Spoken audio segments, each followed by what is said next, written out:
Good morning to all of you. First of all ये मैं 9th class का syllabus जो है वो डिस्कस कर रही हूँ।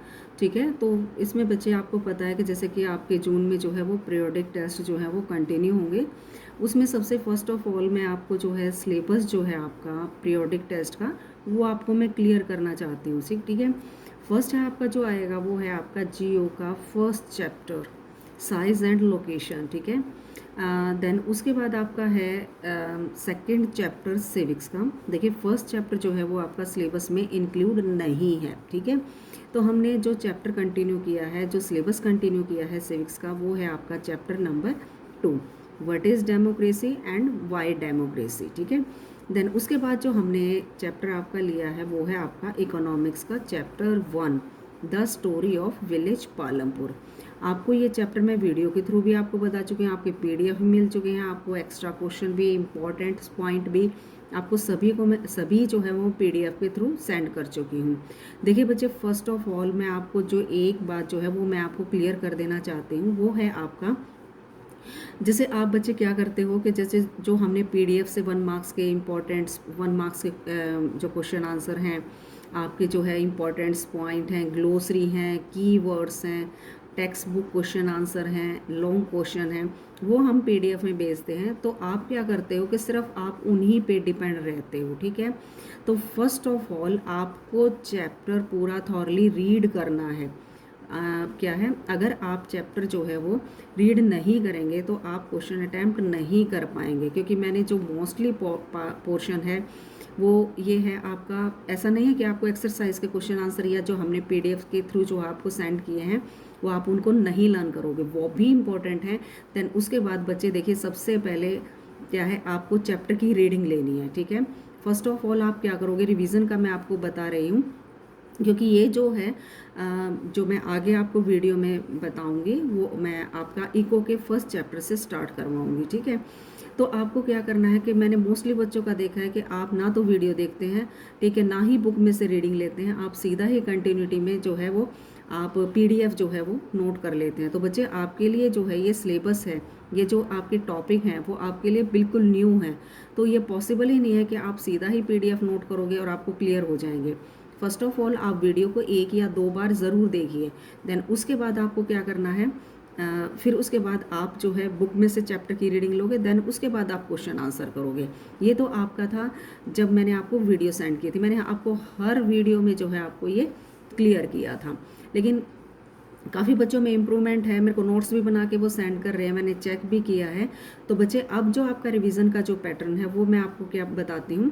जैसे कि सपोज कीजिए कि आपका जो है वो जियो का चैप्टर है, तो फर्स्ट ऑफ ऑल आप क्या करोगे कि आप, मैंने जो वीडियो सेंड कर रखी है आपको, ठीक है, इस चैप्टर से रिलेटेड, ये इस चैप्टर से नहीं, जो आपका सिविक्स का है, इकोनॉमिक्स का है, जो भी आपके ये चैप्टर हैं, आपको इनसे क्या करना है कि सबसे पहले आप इनकी वीडियो देखोगे, 1 बार नहीं 2 बार देखोगे, 3 बार देखोगे।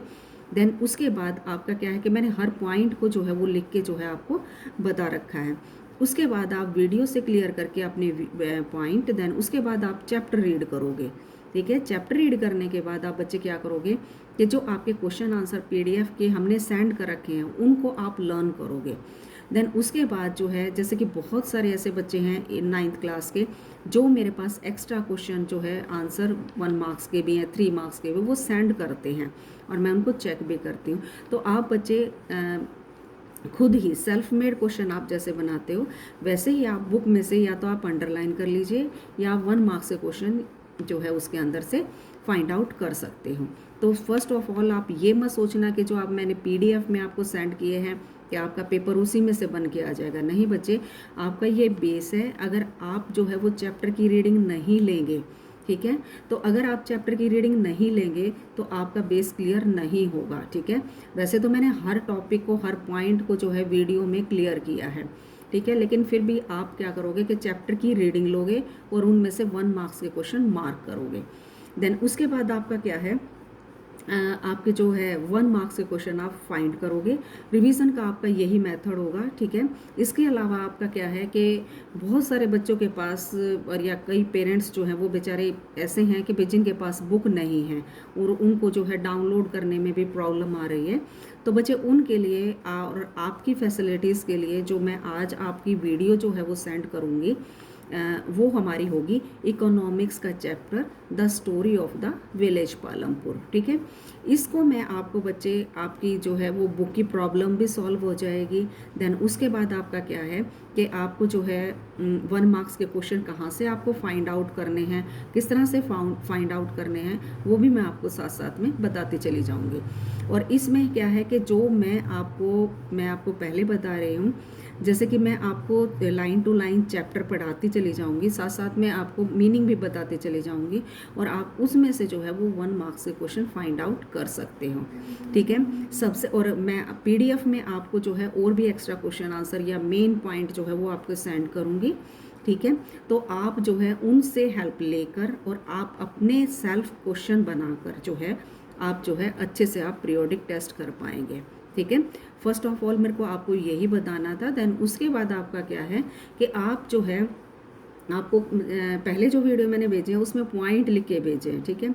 लेकिन अब आपकी फैसिलिटीज़ के लिए आपके पास बुक नहीं है, कई बच्चों के पास, एक बच्चे की प्रॉब्लम भी आई थी, तो उसके लिए जो है बच्चे मैं आपको जो है स्टार्टिंग में जो आपका जो चैप्टर है सबसे पहले तो फर्स्ट ऑफ ऑल अब जो भी मैं करवाऊँगी वो आपका रिवीजन वर्क होगा, ठीक है। तो ये आपकी रिवीजन है बच्चे। तो जैसे मैंने बताया है, जो मैंने आपको तरीका बताया है उससे आप जो है अपनी रिवीजन करेंगे। आप सीधा ही पीडीएफ के ऊपर डिपेंड ना रहें, अपने 1 मार्क्स के क्वेश्चन फाइंड आउट करें और जो है आप बुक की जो है वो रीडिंग लें। अगर आपको कोई पॉइंट में डाउट है तो आप मेरे को, जैसे दूसरे बच्चे हैं क्लियर कर लेते हैं, तो आप भी ऐसे कर सकते हो। तो बच्चे जो है सबसे पहले हम जो टॉपिक लेंगे आज, जो मैं रिवीजन करवा रही हूँ आपकी, वो है आपका इकोनॉमिक्स का chapter number 1 the story of the village Palampur. देखिए बच्चे ये है आपका फर्स्ट चैप्टर, इसी से मैं आपकी रिवीजन स्टार्ट करवाऊंगी और आपको जो है अगर आप इस वीडियो को ध्यान से, इसको भी अगर ध्यान से देख लेंगे तो आप बहुत अच्छे से जो है वो आपका जो टेस्ट है वो अटैम्प्ट कर पाएंगे। देन उसके बाद मैं आपको जियो का जो चैप्टर है, नेक्स्ट जो वीडियो होंगी या नेक्स्ट जो होगा उसमें आपको साइज एंड लोकेशन की रिवीजन करवाऊंगी। देन उसके बाद आपका मैं करवाऊंगी what is democracy and why democracy, ठीक है। तो बच्चे सबसे पहले आपके ये ईजी रहेगा, इसलिए मैंने इस टॉपिक को लिया है। तो आज जो हम करेंगे वो है आपका the story of the village Palampur. First of all मैं चैप्टर की रीडिंग करवाने से पहले, ठीक है, 1 या 2 बुक की हेल्प से आप को जो है वो मैं वैसे भी आपको बता सकती हूँ बिना किसी बुक की हेल्प की रीडिंग के, लेकिन आपको क्या होगा कि आप साथ साथ में अगर उनको देखते चले जाओगे तो इससे क्या होगा कि आप बच्चे, ये भी एक तरीका है, मैं आपको बताती हूँ कि जैसे मैं आपको ये पॉइंट साथ साथ में समझाऊंगी, आप वीडियो को पॉज करके उन पॉइंट को आप अपनी नोटबुक में जो है वो नोट भी कर सकते हो, इनसे 1 मार्क्स के क्वेश्चन भी बना सकते हो, ठीक है। और उनको आप एज इट इज़ जो है वो आप लिख भी सकते हो। इसलिए मैंने जो है आपकी फैसिलिटीज़ के लिए और कई बच्चों की प्रॉब्लम्स को, कई पेरेंट्स की प्रॉब्लम को समझते हुए मैंने आज जो है ये आपकी जो है वो बुक रीडिंग का जो है वो रिवीजन में आपका डिसीज़न लिया है। फर्स्ट ऑफ ऑल जो है वो मैं आपको जो है सबसे पहले मेन पॉइंट समझाऊंगी इसके। आप उन पॉइंट को अगर क्लियर कर जाते हो तो आपका चैप्टर बिल्कुल इजी हो जाएगा आपके लिए। तो फर्स्ट ऑफ ऑल जो है बच्चे आपका क्या है कि मैं आप इस चैप्टर से रिलेटेड आपको मेन पॉइंट बताऊंगी, ठीक है। आप उन मेन पॉइंट को समझते हुए जो है आप चैप्टर की रीडिंग लोगे तो आपके लिए बहुत ही इजी हो जाएगा। तो बच्चे फर्स्ट ऑफ ऑल जो है वो मैं आपको जो है मेन जो पॉइंट हैं आपके, वो मैं आपको पॉइंट जो है वो पॉइंट टू पॉइंट बताऊंगी और आप उनको जो है वो आप अपनी फेयर नोटबुक में 1 मार्क्स के क्वेश्चन की फॉर्म में भी आप कर सकते हो, ठीक है। आई थिंक आपको बिल्कुल क्लियर हो जाएगा, ठीक है। फर्स्ट ऑफ ऑल है जो मैं आपको बता रही हूँ,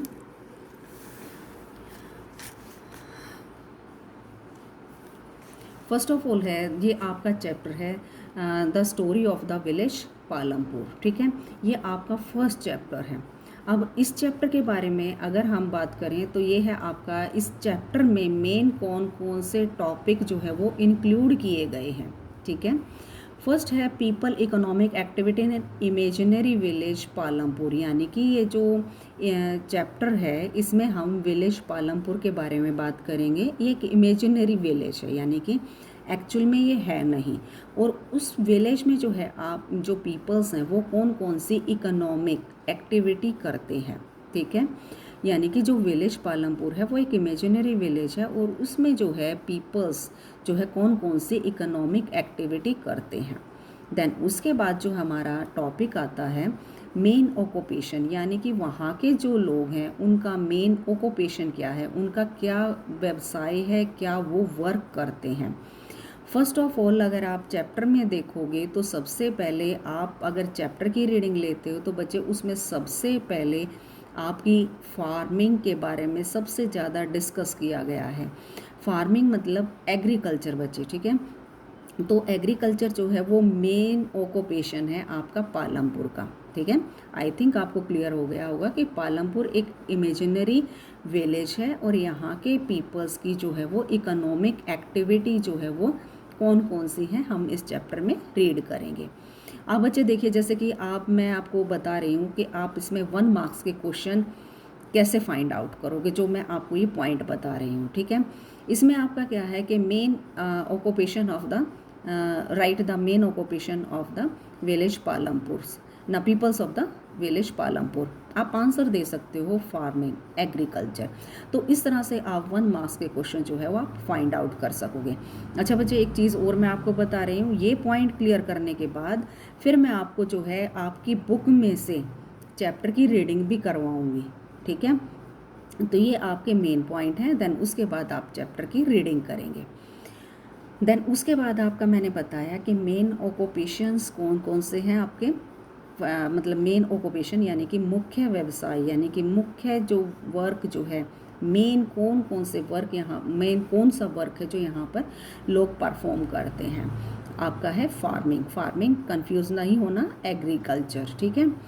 फैक्टर ऑफ प्रोडक्शन बच्चे, ये आपका टर्म्स जो है ये आपकी बार बार आएगी, इसको मैं यहीं पर क्लियर कर देती हूँ। देखिए बच्चे, अगर आप कोई भी इंडस्ट्री एस्टेब्लिश कर रहे हो, ठीक है, अगर आपने कोई भी फैक्ट्री लगाई है तो उसके लिए आपके कौन कौन से फैक्टर जो हैं वो रिस्पॉन्सिबल हैं आपके प्रोडक्शन को इंक्रीज़ करने के लिए। यानी कि मान लो अगर आप कोई भी फैक्ट्री इंडस्ट्री जो है वो एस्टेब्लिश कर रहे हो तो उसके लिए कौन कौन से जो है फैक्टर, कौन कौन से जो है मेन पॉइंट जो है वो एसेंशियल्स हैं, यानी कि रिक्वायरमेंट किस किस चीज़ की है, ठीक है। फर्स्ट ऑफ ऑल लैंड, अगर आप देखिए कि लैंड अगर नहीं होगा तो क्या है, ये एक नेचुरल जो है रिसोर्स है हमारे पास। अगर देखिए मैं इसका और एक्सप्लेन कर देती हूँ आपका कि अगर ह्यूमन बीइंग के पास नेचुरल रिसोर्सेज है, ठीक है, जैसे कि विंड हो गया आपका, लैंड हो गया, वाटर हो गया, अगर वो उनको अपने बेनिफिट के लिए यूज़ नहीं कर रहा है तो नेचुरल रिसोर्सेज जो है ह्यूमन बीइंग के लिए बेनिफिशियल नहीं होते हैं, ठीक है। तो सबसे पहले अगर हम लैंड की बात करें तो देखिए कि अगर आप किसी भी लैंड पर जो है वो इंडस्ट्री एस्टेब्लिश करते हैं, एग्रीकल्चर करते हैं, शॉपिंग मॉल बनाते हैं, ठीक है, तो क्या है कि ये जो भी होगा, एग्रीकल्चर हो गया, इंडस्ट्री हो गया या कोई भी मॉल हो गया, तो ये ह्यूमन एक्टिविटी है, यानी कि नेचुरल रिसोर्सेज को ह्यूमन बीइंग अपने बेनिफिट के लिए यूज़ कर रहा है, ठीक है। तो क्या है कि सबसे पहले लैंड होना ज़रूरी है, यानी कि आप कोई भी इंडस्ट्री एस्टेब्लिश कर रहे हो तो सबसे पहले आपको जो है वो, मैं इंडस्ट्री का एग्जांपल इसलिए दे रही हूँ ताकि आपको और इजीली क्लियर हो जाए। एग्रीकल्चर का भी आप ले सकते हो, ठीक है, शॉपिंग मॉल का ले सकते हो, कोई भी जो है वो। इसके कारण रुक गई आओ चल रही। देन उसके बाद क्या है कि लेबर, ठीक है, तो काट दी लैंड। देन उसके बाद है आपका लेबर, ठीक है। लेबर यानी कि क्या है कि लेबर की रिक्वायरमेंट होना ज़रूरी है। देखिए आप कोई भी इंडस्ट्री एस्टेब्लिश करते हो या एग्रीकल्चर का वर्क करते हो तो आप जो है वो अकेले नहीं कर सकते हो, अगर आप मशीनरी एस्टेब्लिश करते हो या एग्रीकल्चर करते हो तो उसमें जो है बहुत सारे वर्कर्स जो है वो इन्वॉल्व होते हैं, उनके बिना आप जो है वो वर्क नहीं कर सकते हो। ठीक है, तो क्या है कि लैंड के बाद जो है लेबर की रिक्वायरमेंट जो है वो एसेंशियल्स है। देन उसके बाद है आपका फिजिकल कैपिटल। ठीक है, यानी कि जैसे मनी हो गया आपका, अगर आपके पास मनी नहीं है तो आप लैंड पे फैक्ट्री एस्टेब्लिश नहीं कर सकते, लेबर की जो है वेजेस आप नहीं दे सकते। ठीक है, तो फिजिकल कैपिटल का होना भी नेसेसरी है। देन उसके बाद ह्यूमन कैपिटल, यानी कि ह्यूमन कैपिटल जो है वो सबसे एसेंशियल्स है, क्योंकि क्या है कि अगर ह्यूमन बीइंग अपने एफर्ट या स्किल या टेक्नोलॉजी जो है वो उसके अंदर जो है वो नहीं इम्प्लीमेंट करेगा तो क्या है कि प्रोडक्शन इंक्रीज़ हो ही नहीं सकता है। ठीक है, अब जैसे मैं आपको एग्जांपल देती हूँ, increase in the production due to green revolution. जैसे ग्रीन रेवोल्यूशन का मैं आप पहले भी जानते हो, मैं पहले भी वीडियो में डिस्कस कर चुकी हूँ। क्या है कि जो है प्रोडक्शन जो है वो इंक्रीज़ होता है ग्रीन रेवोल्यूशन से किस तरह से हुआ है। ठीक है, जैसे मल्टीपल क्रॉपिंग सिस्टम, नए फर्टिलाइज़र को यूज़ करना, और क्या नाम है इरिगेशन के जो है उसमें जो है इम्प्रूवमेंट होना। तो ये क्या है कि ये आप प्रोडक्शन किस तरह से इंक्रीज़ हुआ है, यानी कि ह्यूमन बीइंग ने एफर्ट किए हैं। ग्रीन रेवोल्यूशन का आप एग्जांपल दे सकते हो।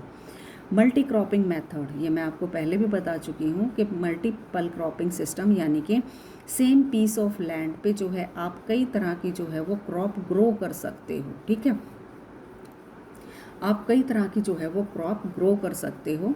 ठीक है, तो जिससे क्या होगा कि सेम पीस ऑफ लैंड पे जो है वो आपका क्या है, आप एक ही टाइम पे जो है वो कई क्रॉप जो है वो ग्रो कर सकते हो। ठीक है, देन उसके बाद आपका क्या है कि जो है आपका, जैसे कि मैं आपको एग्जांपल दे रही हूँ, जैसे कि आपका ये फार्म है। ठीक है, इस फार्म में आपने ह्यूमन बीइंग की रिक्वायरमेंट के लिए वीट, देन उसके बाद एनिमल्स के फोडर के लिए बाजरा, या मतलब कोई भी, सॉरी बाजरा तो नहीं हो सकता वीट के साथ, या दूसरा जो है एनिमल्स के फोडर के लिए, चारे के लिए जो है आप दूसरी कोई भी फसल जो है वो क्रॉप जो है वो ग्रो कर सकते हो। ठीक है, तो इसमें क्या है बच्चे आपका कि आप सेम पीस ऑफ लैंड पे ह्यूमन बीइंग की रिक्वायरमेंट के लिए और एनिमल्स की रिक्वायरमेंट के लिए जो है वो सेम टाइम ऑफ पीरियड में जो है वो क्रॉप ग्रो कर सकते हो। ठीक है, इसके साथ साथ जैसे कि वीट है, वीट के साथ जो है आप वेजिटेबल को भी ग्रो कर सकते हो, या दूसरी और भी बहुत सारी चीज़ें हैं जो कि आप इनके साथ साथ आप ग्रो कर सकते हो। ठीक है,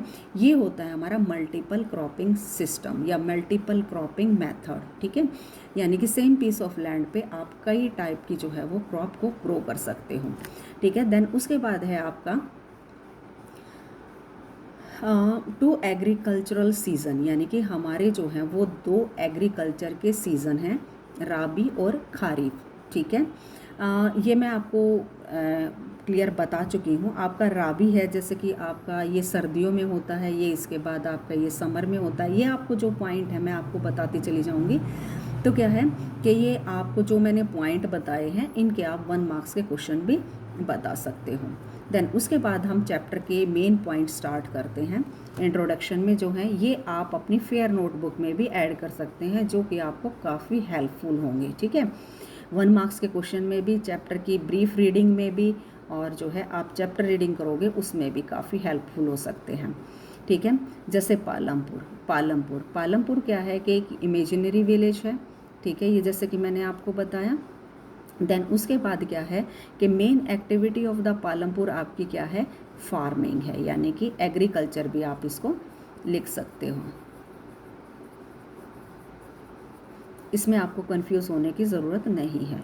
main activity of the Palampur आपकी क्या है, यानी कि मोस्टली पीपल्स का ऑक्यूपेशन क्या है, फार्मिंग, एग्रीकल्चर। ठीक है, देखिए बच्चे, फार्मिंग यानी कि agriculture, non farming activity in Palampur, यानी कि जो फार्मिंग के अलावा जो पीपल वर्क करते हैं वो कौन कौन से वर्क करते हैं, डेयरी यानी कि आप जैसे कि दूध जहाँ से आप सप्लाई होता है, स्मॉल स्केल मैन्युफैक्चरिंग यानी कि छोटे लेवल पर छोटी छोटी दुकानें होना, स्मॉल स्केल मैन्युफैक्चरिंग यानी कि छोटी छोटी चीज़ों को बनाना, जैसे कि कैंडल मेकिंग हो गया, बास्केट मेकिंग हो गया। ठीक है, छोटे लेवल पर जो है चीज़ों को बनाना। शॉप कीपिंग यानी कि छोटी छोटी दुकानें, ठीक है, जैसे कि गांव में आपने देखी होंगी कि ज़्यादा बड़ी मतलब लोगों की रिक्वायरमेंट पूरा नहीं कर पाती, लेकिन छोटी छोटी जो है उनकी बेसिक नीड को जो है वो कंप्लीट कर देती हैं, यानी कि हाई लेवल पर जो है ये शॉप नहीं ओपन होती हैं। देन उसके बाद है आपका ट्रांसपोर्ट, यानी कि अगर जो प्रोडक्शन होता है आपका एग्रीकल्चर में या किसी भी चीज़ में, तो आप उसको क्या है कि एक जगह से दूसरी जगह पर भी ट्रांसपोर्ट कर सकते हैं, ठीक है, जैसे मैं आपकी चैप्टर की रीडिंग में बताऊंगी। देन उसके बाद आपका क्या है कि प्रोडक्शन, यानी कि प्रोडक्शन में क्या है, क्रिएटिंग और adding utility in good and services, यानी कि प्रोडक्शन में क्या है कि ह्यूमन बीइंग जो है अपने एफर्ट डालता है और गुड्स हो गई, चीज़ें हो गई या सर्विसेज जो है वो प्रोवाइड करता है। देन उसके बाद है requirement for production of good and services, यानी कि अभी जैसे कि मैंने आपको बताया था पीछे कि अगर आप कोई भी प्रोडक्शन बना रहे हो, जैसे कि फैक्टर ऑफ प्रोडक्शन, यानी कि इंडस्ट्री एस्टेब्लिश कर रहे हो या कोई भी अपना वर्क जो है वो कर रहे हो, तो उसमें किस किस चीज़ की रिक्वायरमेंट होती है। फर्स्ट लैंड, मैंने आपको बताया था लैंड इज़ वेरी मस्ट जो है वो sources, natural resources that help than in the establishment of an industry in agriculture and many other activity. Then उसके बाद labor is second main part that can help in the increasing in the production. Then उसके बाद capital, मैंने आपको बताया था capital you can say money, आप money भी इसको कह सकते हो, ठीक है। देन इंटरप्राइजेज, यानी कि उसका एफर्ट क्या है, स्किल क्या है, टेक्नोलॉजी कौन कौन सी वो लगा रहा है, ठीक है। उसके बाद लैंड का मैंने बताया था आपको, जैसे कि land is a natural resources, land जो है एक नेचुरल रिसोर्स है। इट इंक्लूड नेचुरल और आउटर सरफेस ऑफ लैंड, जैसे कि इसके अलावा जो है आपके लैंड हो गया, वाटर हो गया, फॉरेस्ट को भी जो है ह्यूमन बीइंग, जैसे कि आपने 8th में भी पढ़ा होगा, ठीक है, कि किस तरह से जो है फॉरेस्ट बेनिफिशियल होते थे ह्यूमन बीइंग के लिए। मिनरल्स की जो है वो फॉर्मेशन होना ज़रूरी है, जैसे किसी भी इंडस्ट्री को एस्टेब्लिश करने के लिए, ठीक है। रॉ मटेरियल जहाँ से मिलता है वो आपका ये फॉरेस्ट से मिलता है, मिनरल्स जो हैं आपके रॉ मटेरियल हो सकते हैं। It is limited and scarce factor of production, यानी कि किसी भी उसके लिए ज़रूरी है। Labour, it is people who work for money, यानी कि जो आपने भी देखा होगा आपके घर पे मेड आती है, ठीक है, यानी कि वो पैसों के लिए वो आपके लिए वर्क करती है, आप उसको वेजेस देते हो। तो सेम यही कंडीशन जो है यही हम लेबर पे इम्प्लीमेंट करेंगे। It is the people who work for money, यानी कि जो लोग जो है पैसे के लिए वर्क करते हैं, ठीक है। It limit abundant factor of production, ये एक मतलब मेन फैक्टर है आपका जो है प्रोडक्शन जब होता है, ठीक है, कोई भी इंडस्ट्री एस्टेब्लिश होती है, एग्रीकल्चर में भी आप कह सकते हो, ठीक है। देन उसके बाद है फिजिकल कैपिटल, ठीक है, यानी कि money. It is the man made factor of production, यानी कि मैन ही मतलब मनी को जो है यूज़ कर सकता है, यूटिलाइज कर सकता है, उसको इंक्रीज़ कर सकता है, उसको डिक्रीज़ कर सकता है। इट इंक्लूड टूल, यानी कि वो किस पे लगाता है, जैसे कि आप कोई भी चीज़ें हैं, जैसे एग्रीकल्चर है या इंडस्ट्री है, उसमें आप टूल लेते हो, यानी कि औजार लेते हो, मशीन लेते हो, बिल्डिंग बनाते हो, रॉ मटेरियल लेते हो, मनी इन हैंड एक्सेट्रा, यानी कि इन चीज़ों के लिए आप मनी को यूज़ करते हो। टाइप ऑफ कैपिटल आपकी दो तरह की होती हैं, फिक्स्ड कैपिटल और वर्किंग कैपिटल। फिक्स कैपिटल वो होती हैं जो कि इनको आप मूव नहीं कर सकते, इनको चेंज नहीं कर सकते। जैसे कि मैं आपको आपके एग्जांपल देती हूँ, जैसे आपका घर है, ठीक है, ये आपका फिक्स्ड कैपिटल है, ठीक है, जैसे कि आप उसको ना तो घुमा सकते हो ना इधर मतलब उसको चेंज नहीं कर सकते, हाँ उसको बिल्कुल डिस्ट्रॉय करके तब आप उसको नया बना सकते हो, लेकिन ये इसमें कोई भी मूवमेंट नहीं होती है, ठीक है। देन उसके बाद आपका बिल्डिंग हो गया, मशीन हो गया, टूल हो गया, ठीक है। मशीन है इंडस्ट्री में आपकी जो एस्टेब्लिश की गई है इंडस्ट्री, उसमें जो मशीनरीज हैं वो मूव नहीं कर सकती, उसमें मतलब उनमें इनकी हेल्प से प्रोडक्शन हो सकता है, लेकिन ये मूव नहीं कर सकती, ये फिक्स कैपिटल है, ठीक है। देन उसके बाद है वर्किंग कैपिटल। देखिए बच्चे, it include raw material and money in hand. इनको क्या है कि जैसे कि मैं आपको एग्जांपल देती हूँ, आपने वीट जो है वो लिया प्राइमरी स्टेज से, सेकेंडरी में आया, ये वीट जो होगा वो आपका रॉ मटेरियल होगा। सेकेंडरी जो स्टेज होगी आपकी वो क्या होगी, सेकेंडरी जो होगी आपकी फैक्ट्री में जो है उसका बिस्किट मैन्युफैक्चरिंग होना, ठीक है, manufacturing of the biscuit in the factories. And third होगा आपका टर्शरी में आपका ट्रांसपोर्ट का, ठीक है। तो क्या है बच्चे कि जो इसमें आपका रॉ मटेरियल जो है वो प्रोडक्ट को बनाने में हेल्प करता है, तो इसको हम वर्किंग बोलते हैं, वर्किंग कैपिटल, ठीक है। एंड सेकंड उसके बाद ह्यूमन कैपिटल, यानी कि अब आप देखिए बच्चे कि अगर मैं कोई भी स्किल, कोई भी टेक्नोलॉजी लगाकर कोई भी वर्क स्टार्ट कर रही हूँ, वो मेरे लिए जो है वो कितना बेनिफिशियल होगा, वो मैं किस तरह से रिसोर्सेज को इस्तेमाल कर रही हूँ, किस तरह से उसको मैं इंक्रीज़ कर रही हूँ, वो सबसे मेन डिपेंड करता है। तो अगर मैंने जैसे कि आपको सेकंड चैप्टर में बताया कि ह्यूमन बीइंग जो है वो सबसे इम्पॉर्टेंट रिसोर्सेज है, क्योंकि अगर ह्यूमन बीइंग की स्किल और जो है वो टेक्नोलॉजी अगर डेवलप नहीं होती है तो क्या है दूसरे रिसोर्सेज को हम ढंग से इस्तेमाल नहीं कर सकते हैं। देन उसके बाद आपका क्या है, उसके बाद है हेक्टर। देखिए बच्चे आपकी एक टर्म्स आती है इसमें, कई टर्म्स आती है लेकिन एक टर्म है आपकी हेक्टर, ठीक है। ये हेक्टर क्या है कि आप इसको कंफ्यूज मत होना, इसमें आपका क्या है कि हेक्टर जो है वो local unit of measuring land, यानी कि लैंड को मेज़र करने के लिए, ठीक है। और सॉरी, हेक्टर होती है आपकी standard unit of measuring land, जो आपका स्टैंडर्ड है, जैसे कि आपका स्टैंडर्ड टाइम है, आपने देखा होगा जियो के चैप्टर में कि भी आपका जो है स्टैंडर्ड यूनिट ऑफ टाइम जो है वो इंडिया ने मेन इंक्लूड किया है, मतलब उसको ऐड किया है। इसी तरह से जो है हेक्टर आपकी standard unit of measuring land है, ठीक है। देन उसके बाद आपका है, अगर हम लोकल लैंग्वेज की बात करें तो हम कहते हैं कि उसके पास इतने बीघा ज़मीन है, ठीक है।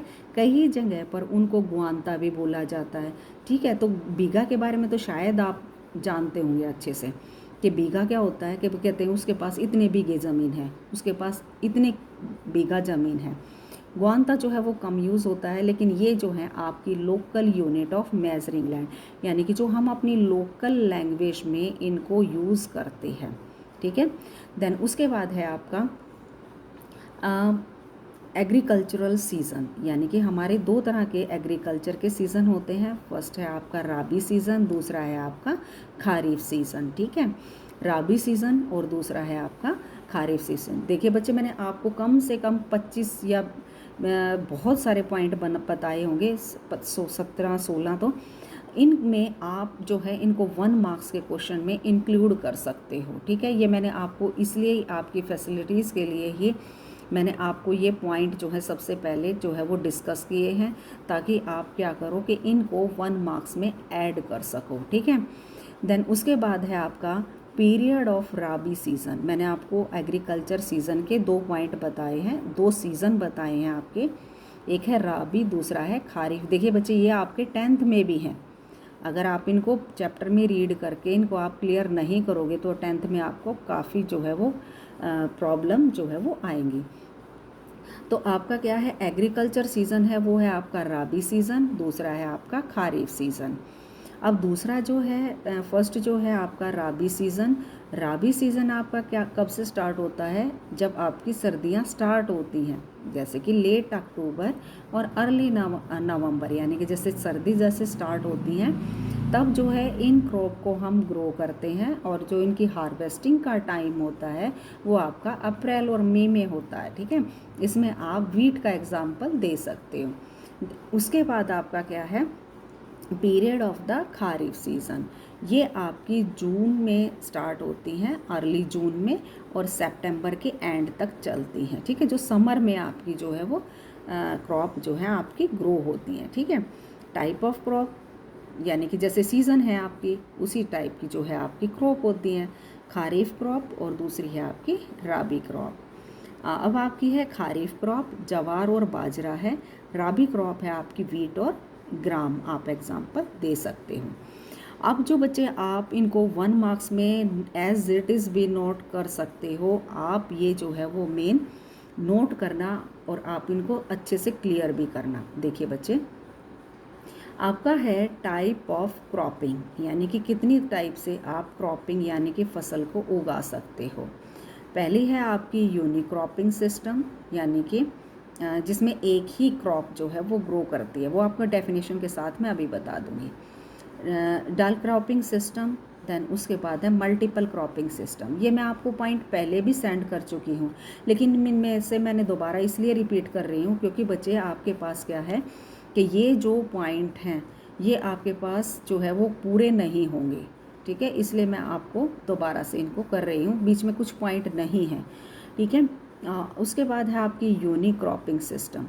यूनिक्रॉपिंग, growing one crop on a piece of land during the year, यानी कि एक क्रॉप को पीस ऑफ लैंड पे ग्रो करना पूरे साल में, यानी कि आपके पास एक वो है फार्म है, उस पे आप एक ही क्रॉप ग्रो कर रहे हो, ठीक है, तो वो होगी आपकी यूनिक्रॉपिंग सिस्टम। जैसे वीट है, वीट ही आप ग्रो कर रहे हो, दूसरी कोई भी क्रॉप जो है आप ग्रो नहीं कर रहे हो।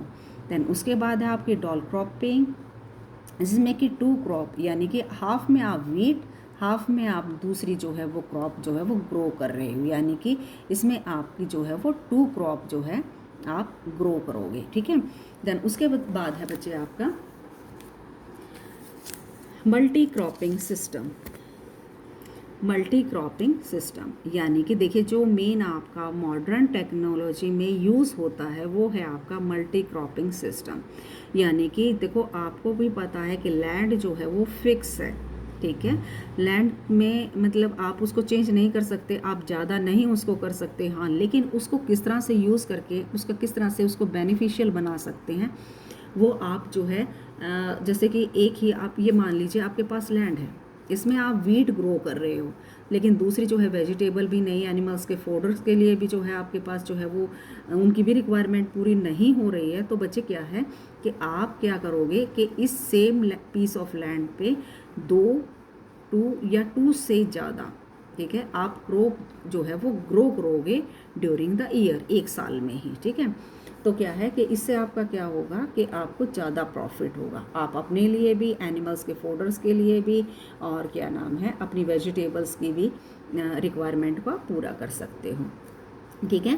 मॉडर्न फार्मिंग मेथड यानी कि मल्टीपल क्रॉपिंग सिस्टम आपका मॉडर्न फार्मिंग मेथड में ही इंक्लूड किया जाता है, ठीक है।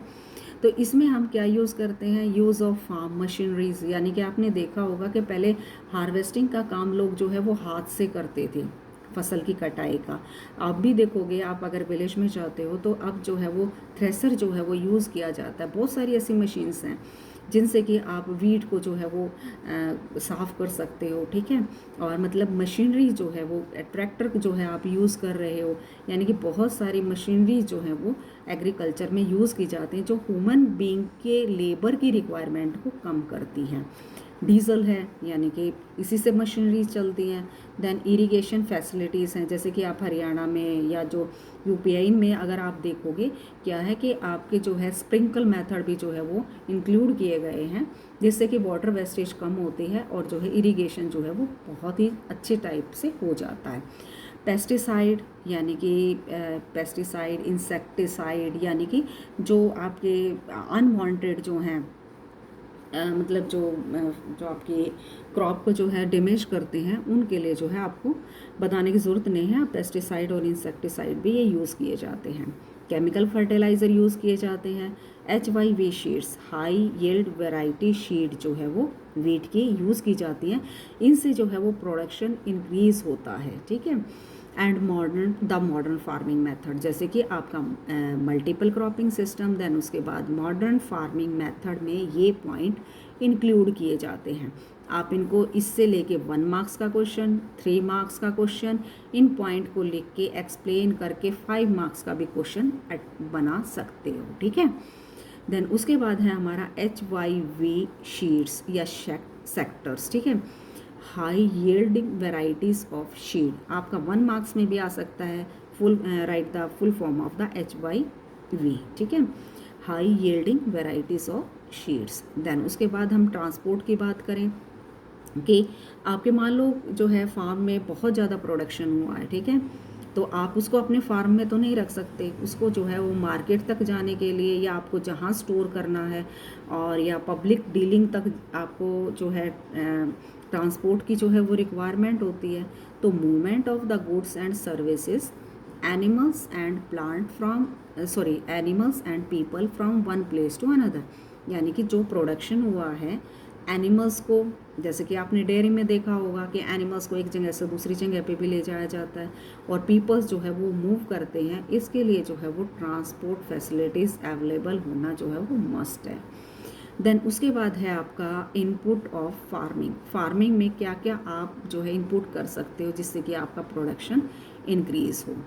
HYV seeds, fertiliser, pesticide etcetera, आपकी ये टर्म्स भी आएगी, आप ध्यान देना। Minimum wages for a farm labour set by the government, यानी कि एक लेबर जो पालमपुर में है, गवर्नमेंट उसके लिए कितने जो है वो वेजेस उसने डिसाइड की है, यानी कि गवर्नमेंट की तरफ से उसकी जो है वेजेस यानी कि सैलरी उसकी जो लेबर जो उसको दी जाती है वो कितनी डिसाइड की है गवर्नमेंट ने, 60 पर डेज, यानी कि ₹60 पर डेज। देन उसके बाद आपका बच्चे देखिए, मैं आपको बताती हूँ outline of family of village Palampur, यानी कि देखिए कि जो विलेज पालमपुर है उसमें 450 फैमिलीज़ हैं, यानी कि 450 फैमिलियाँ हैं। उसमें क्या है कि किस तरह से वो डिस्ट्रीब्यूट हैं, किस तरह से वो बटी हुई हैं, ये मैं इसमें आपको क्लियर बताती हूँ। ये आपकी चैप्टर की स्टार्टिंग में है, ठीक है, जो मैं आपकी चैप्टर की रीडिंग में बताऊँगी। 80 upper classes family mostly living in large house, यानी कि 80 जो फैमिली हैं वो आपकी अपर क्लास हैं, हाई क्लास हैं, जिनके पास लैंड ज़्यादा है, मनी ज़्यादा है, ठीक है, और वो थोड़ी सी लग्जरी लाइफ जो है वो स्पेंड करते हैं, ठीक है। 80 upper classes family mostly living in large house made up of brick with cement plastering, यानी कि जो पक्के हाउस में रहते हैं, ठीक है। आपने 6 या 7th में भी सुना होगा या पढ़ा होगा बच्चे, पक्का हाउस और कच्चा हाउस, यानी कि पक्का हाउस जो है वो वही पालमपुर में वही कंस्ट्रक्ट कर सकते हैं जिनके पास जो है वो मनी सफिशिएंट है। तो बच्चे क्या है कि जो 80 अपर फैमिली यानी कि 80 जो फैमिलीज़ हैं वो आपकी थोड़ी सी लग्जरी टाइप की लगा लो, या जिनके पास मनी है या लैंड है, और दूसरा क्या है जो कि आपके सीमेंटेड हाउस में रहती हैं, पक्के हाउस में रहती हैं। देन उसके बाद 220 family belong to different caste except एससीज, यानी कि एससीज यानी कि शेड्यूल कास्ट, ठीक है, जो छोटी जाति के थे, उनके अलावा 220 फैमिली जो हैं वो अलग अलग कास्ट की हैं, ठीक है, यानी कि 80 जो है वो अपर क्लास में है, 220 फैमिली जो है वो आपकी डिफरेंट कास्ट से हैं, एससी को छोड़ के, ठीक है। देन उसके बाद 150 फैमिली बिलोंगिंग टू एससीज, यानी कि आपकी एससीज की जो है छोटी क्लास जो है वो आपकी 150। आप इसको चार्ट में भी बना सकते हो, जैसे कि 80, 220, 150। 80 जो है अपर हैं, 220 जो है वो आपकी एससीज के अलावा हैं, और 150 फैमिली जो हैं वो आपकी एससीज की हैं। Living in one corner of the village, जो विलेज के कॉर्नर में रहती हैं, and much smaller house made up of mud and straw, यानी कि कच्चे हाथ जैसे घास फूस के जो होते हैं ना हट टाइप में, उस तरह के जो है यहाँ पर ये पीपल रहते हैं। देन उसके बाद आपका है way of increasing production from the same piece of land, यानी कि किस तरह से आप सेम पीस ऑफ लैंड पे जो है वो प्रोडक्शन को इंक्रीज़ कर सकते हो, यानी कि जैसे मैंने आपको पीछे एग्जांपल दिया कि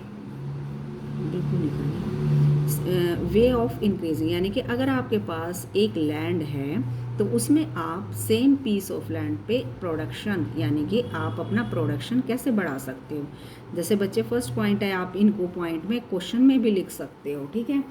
फर्स्ट है आपका मल्टीपल क्रॉपिंग, ठीक है, यानी कि बहुत एक सेम पीस ऑफ लैंड पे जो है वो कई फसलें जो है वो उगाकर।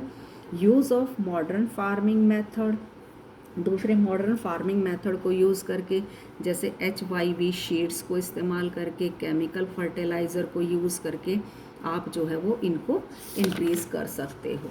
देन उसके बाद है आपका नेक्स्ट जो चार्ट है आप अपनी बुक में बना सकते हो, मॉडर्न फार्मिंग मेथड, ठीक है।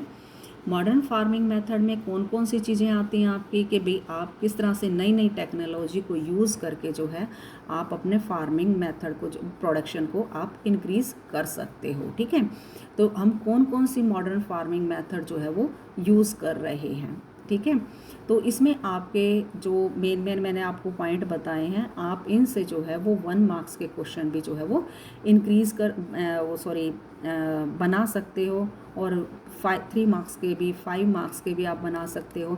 देन उसके बाद मैं आपको जो है ये पॉइंट क्लियर करने के बाद जो आपकी नेक्स्ट वीडियो है इसी में ये पॉइंट कंटिन्यू करते हुए नेक्स्ट वीडियो में आपका मैं चैप्टर की रीडिंग करवाऊँगी। ठीक है, तो बच्चे आपका क्या है कि ये पॉइंट मैं आपके जो है नेक्स्ट वीडियो में भी कंटिन्यूटी में करूँगी।